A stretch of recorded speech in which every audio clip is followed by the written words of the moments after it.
Hey YouTube, it's Elizabeth, Finding Elizabeth, and I'm here for my week 3 post-op update.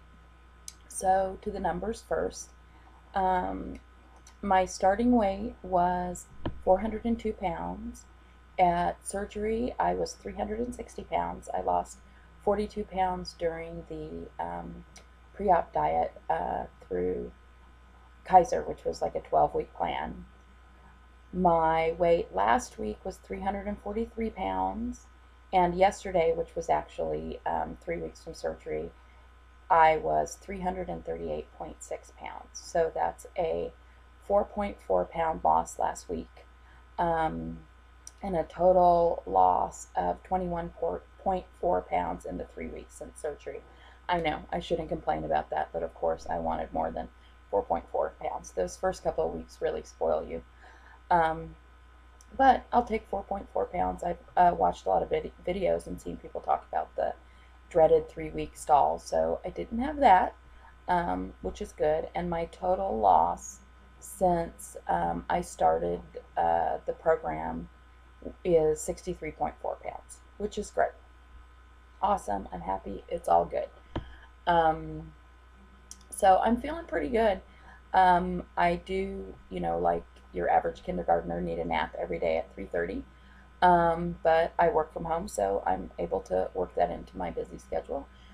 Um, but generally feeling really good. In terms of eating, I'm basically doing, I guess, kind of a mixture between puree and soft foods. I'm mainly eating soup. I have soup from Panera and soup from Corner Bakery and soup from Noah's Bagels and soup from Mimi's. Soup, soup, soup. I'm pretty sick of soup. I threw out, yesterday I was cleaning out the refrigerator and I threw out probably 7 half eaten containers of soup. Um, but soup seems to be pretty safe for me. I had a few not so great experiences with food last week. I made deviled eggs. That sounded really good. And I would have probably been fine if I would have just eaten the filling from the deviled eggs, but I decided to eat the white on the outside. I had half a deviled egg, and it just, I don't know, it was just, it went down. I didn't have any problems keeping it down, but it felt so heavy and gross and just yucky. And then for like 2 days after that, I just felt like I had eaten, Thanksgiving dinner times two. I was hugely um, just kind of bloated and so full. I didn't think I could get pretty much anything in. I talked to a few friends who had had surgery, one of whom is a nurse, and she said that most likely I had swollen. I had either eaten it too fast or eaten something I wasn't ready for, and had swollen my sleeve.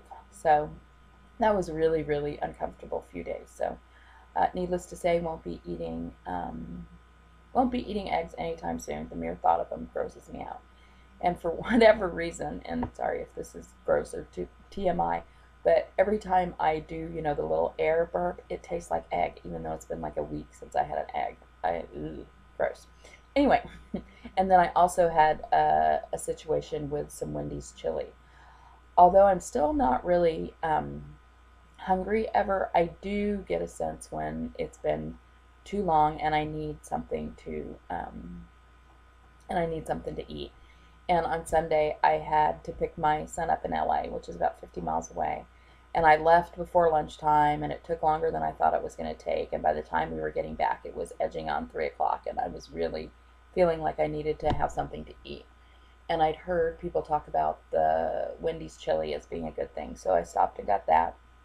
And I don't know that it was the chili so much as I probably ate it too fast. Um, it did taste really kind of processed to me, and which I know it isn't, but and like it had a lot of salt, but that did not go well at all. That actually was the first thing that's actually come back up. So even though the coming back up is not the same thing as throwing up, exactly, I still kind of feel the same way about Wendy's chili as I would if I had had a bad scallop or something. I don't want to see Wendy's chili anymore. So basically, it's been soup, protein shakes, and I guess this is a protein shake, although it's more of a clear liquid, but my favorite being the Unduri strawberry sorbet, mixed with like 24 ounces of water and a raspberry lemonade Crystal Light. And that's 20 or 22 grams of protein and 100 calories. So I'm a little desperate because I ordered some more and it hasn't come yet. So, and I'm all out. So hopefully it'll come tomorrow because I don't know what I'll do without my strawberry sorbet injury. I'm getting a little tired of the like creamy protein shakes. So hopefully that will come. So I'm having that, and string cheese works pretty good. I have had some sweet potato, which was pretty good. And oh, and I found something at the store yesterday. Of course, this is take 2 of the video because the first time didn't work and I don't have the box with me now because I'm in a different room. But I found something at the store last night that was great. They're called Yasso, Yasso, Greek yogurt frozen popsicles. And they're 100 calories and 7 grams of protein. And they have several different flavors. I got fudge, and it was really, really, really good and just kind of soothing. And it's a great, I mean, it's more calories than a sugar-free popsicle, but it's a great, but it has protein, and it's, you know, just kind of a good alternative, something different to eat. So again, it's Yasso. I'll bring a box on the next video that I do. So what else? Non-scale victories. I'm not having, you know, huge non-scale victories because I still have a pretty tremendous weight to lose. I mean, I generally feel so much better in my body, and since I lost quite a bit pre-op, I was feeling that before surgery. So, you know, where before I started that, I could barely walk around the block. Now I can, you know, walk easily, take my dogs for walks, not have any problem with that, which just feels great. I mean, that's how I start my day. First thing out of bed, I take the dogs for a walk, and it's just a really great way to kind of start the day.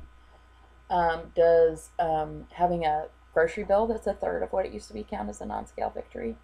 I sort of think it does. So that's good. Also, bending down. I used to never ever want to bend down, or I don't know if it was that I didn't want to, it was that I really couldn't do it comfortably. So if I ever like dropped anything under the desk, I would be asking my son to go get it or come up with some weird maneuver to try to get it out.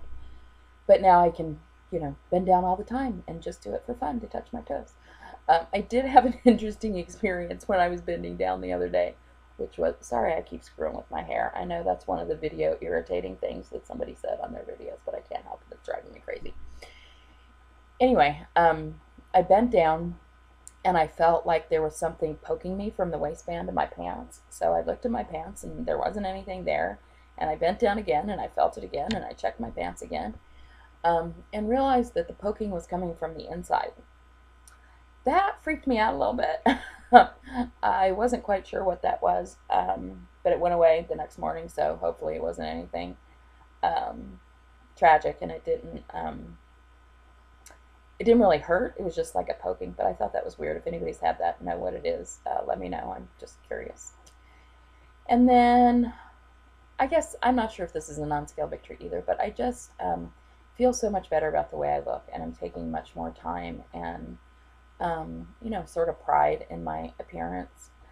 Like I mentioned, I had to pick my son up in LA on Sunday. He had spent the night at a friend's house who is actually an actress on a television show who is like super, super cute, super, super fashionable. It's a young girl, a teenager. Oh, hold on.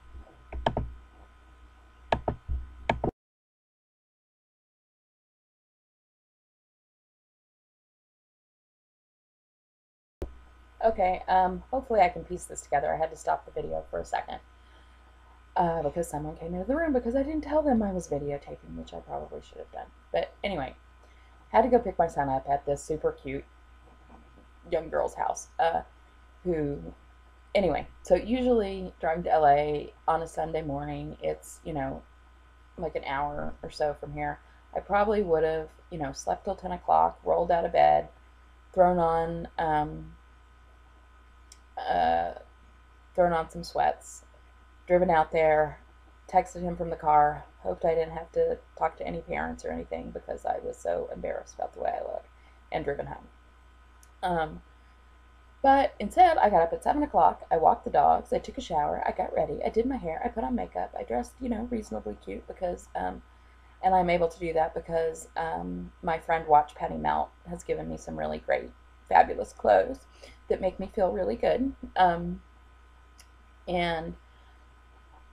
I drove out there, picked him up. I did pull up outside, but then he comes to the car and he says, "Oh, this girl wants to say hello to you." Okay. In the past, that would have mortified me. I would have been like, oh my God, I have to get out of the car looking like this, like I just rolled out of bed, and say hello to, this girl who's in fashion magazines. But instead, I felt great. I looked okay. It was, I didn't have that horribly embarrassing feeling. So all is well. It went fine until later that afternoon when I had the Wendy's chili, but that's another story. Anyway, I guess that's sort of a non-scale victory. Okay, this is getting a little long, so I want to wrap it up. I just wanted to share a couple of tools with you guys that I've found that have helped me with my journey. One of them is called, it's a website, it's called chains.cc. That's chains.cc. It's basically a site that helps you, helps you sort of track your positive behavior changes. So you can set it up. You can set up however many things you want to track, but it could be, I got all my protein in today, got all my water in today, walked 10,000 steps, yada, yada, yada. And then you just kind of click off every day that you do that, and it starts showing them stringing together, showing that you have a week or a month or 6 weeks. And just sort of like with my Fitness Pal, where you log in and it's shown you've logged in for 60 days, you're more likely to log in that 61st day, even if you don't feel like it, because you don't want to go back to one. So anyway, I find that like a really useful tool. I track like 10 or 15 things. I certainly don't do them all in a day, but it's just a good reminder to me of the habits that I want to have and create in my life.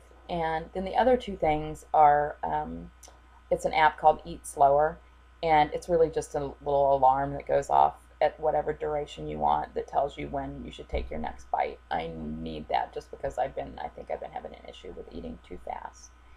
And the other one is Water Your Body, which is, similar and sort of tracks your water. The only thing about this, and I just downloaded it a couple days ago, is that it says how much water you need based on your body weight. So the idea that you need half of your body weight in ounces, well, there's no freaking way I could drink half my body weight in ounces. But so I haven't got that part figured out of how to change that to just like 64 ounces. But it's kind of a cool tool. Oh, and one other thing I did is I want to talk about a couple of goals. So the first goal that I set for myself, even before surgery, was that I wanted to be 350 pounds by April 30th. So I made that goal. I was like 340 or 341 on April 30th. So my next goal, and this may be pushing it a little bit, but I'm going to give it a shot, is I want to be in To Wonderland, 299 or less by June 30th, which is like 2 months. So that may be pushing it, but we'll give it a shot. And then my more immediate goal this week is to get back to the gym. Before surgery, I had been walking about 10,000 steps a day, and that sort of fell off after surgery. I'm doing about 5,500, but I want to do at least 3 or 4 days this week of 10,000 steps, and so to do that, I have to go back to the gym. So I think that's about it. Thanks everybody for following, for listening, for watching, and for everybody who's recording videos. I watch them constantly. It's taken the place of eating, thinking about food, looking for food, shopping for food, going out to eat, and I think it's a much more positive habit. So anyway, have a great week, and I'll talk to you next week. Take care. Bye-bye.